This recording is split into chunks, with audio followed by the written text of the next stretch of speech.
What's going on, everyone? Your mom's favorite YouTuber, KKS here, and welcome to the next part of my NBA award predictions. Today's going to be Sixth Man of the Year. By the way, I took a 1 day break in between with my predictions because um, between the Defensive Player of the Year and Most Improved Player of the Year because of my NFL predictions.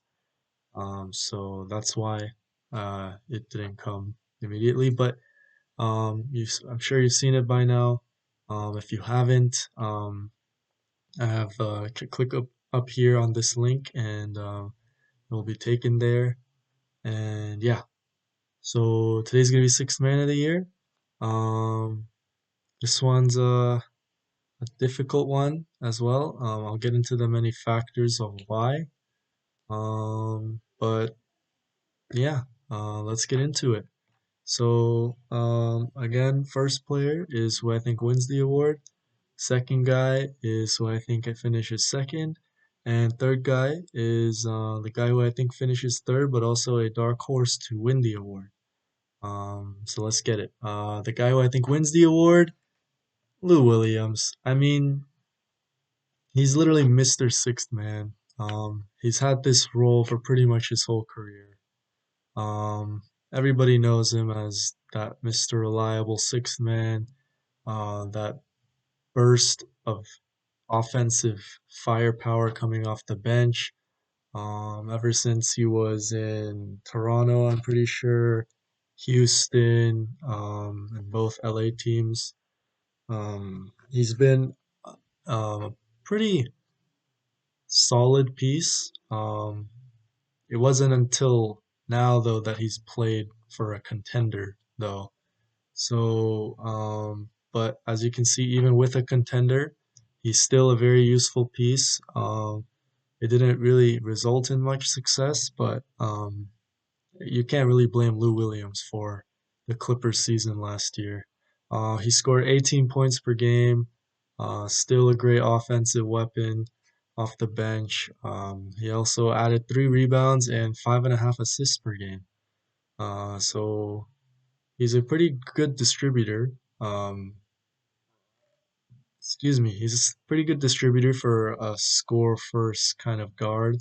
Um, but yeah, Lou Williams is known for always being a finalist for the Six Man of the Year award, and I don't see it changing this year.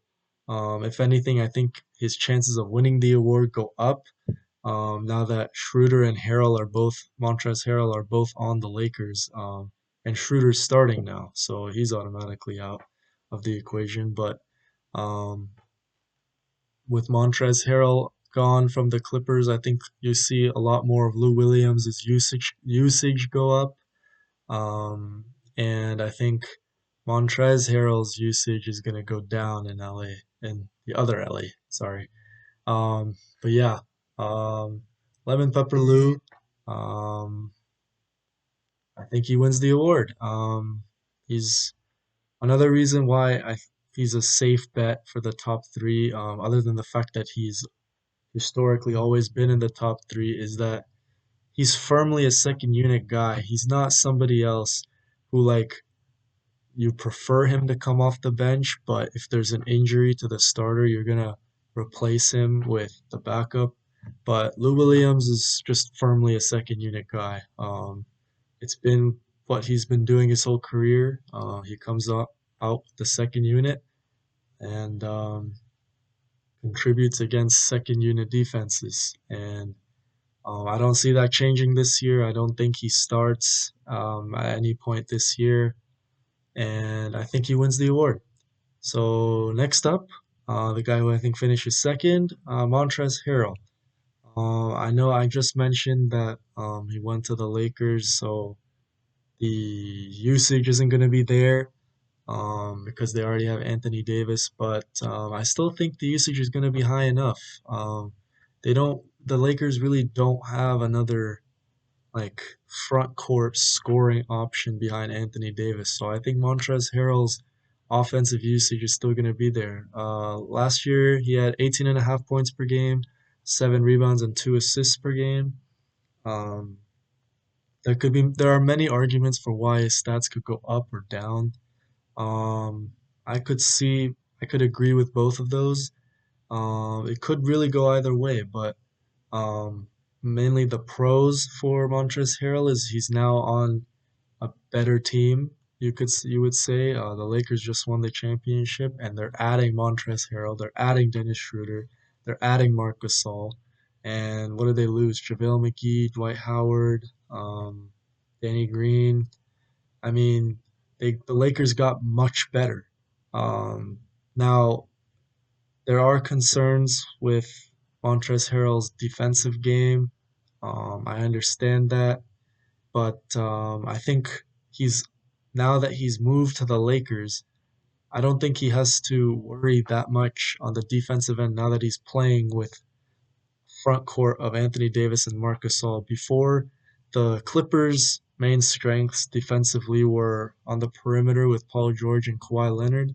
But I think now the Lakers' main defensive strength is in the paint with Anthony Davis and Marc Gasol, as I mentioned. So I don't think Montrezl Harrell is going to struggle as much. I think he's also going to put in some work to better improve his defense.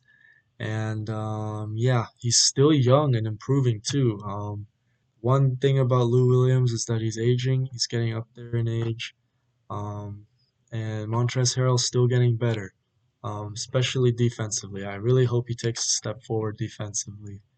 And then I truly think Montrezl Harrell is going to be an elite player in this league if he can prove that he can stay on the court in positions where they need a defensive player in the front court. Now, probably a big concern is that he's on a new team, so we don't know if the Lakers are gonna start him if Anthony Davis or Marc Gasol go down to injury. I mean, we don't know. I personally don't think he's going to start um, because the Lakers have so much talent.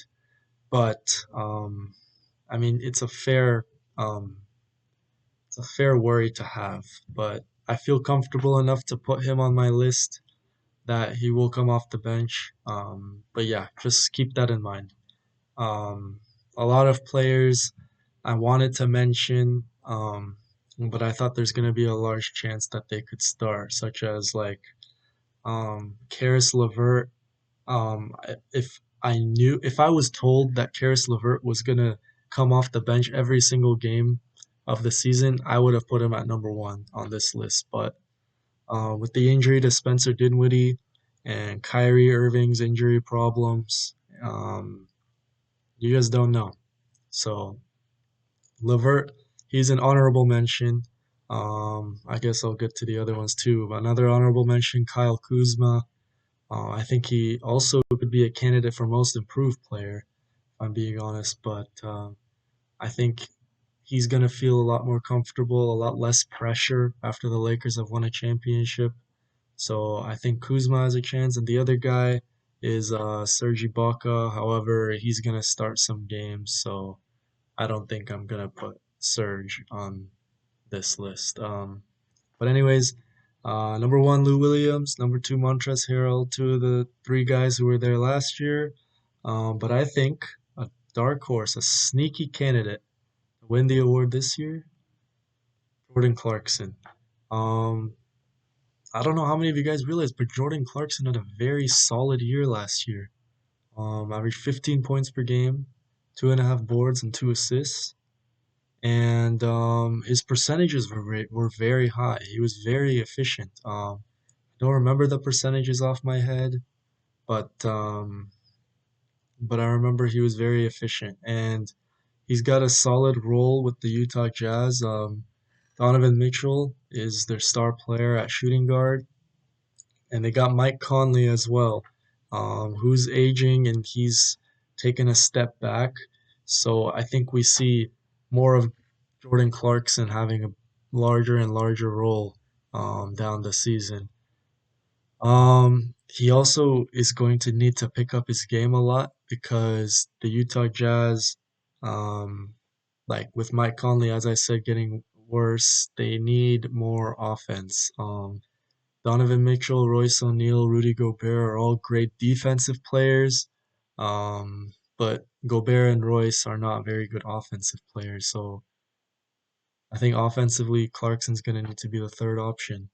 Um, Maybe even second, who knows? But oh, actually no, third or fourth. I forgot about Boyan. Um, but yeah, I think Jordan Clarkson, he's gonna step up his game. I think he scores 18 points per game this year, and I think he can win the award. But I think Lou Williams and Montrezl Harrell are much safer choices.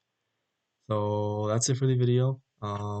Everybody, thank you for watching. Please like, please subscribe for more in the future and for the rest of my predictions.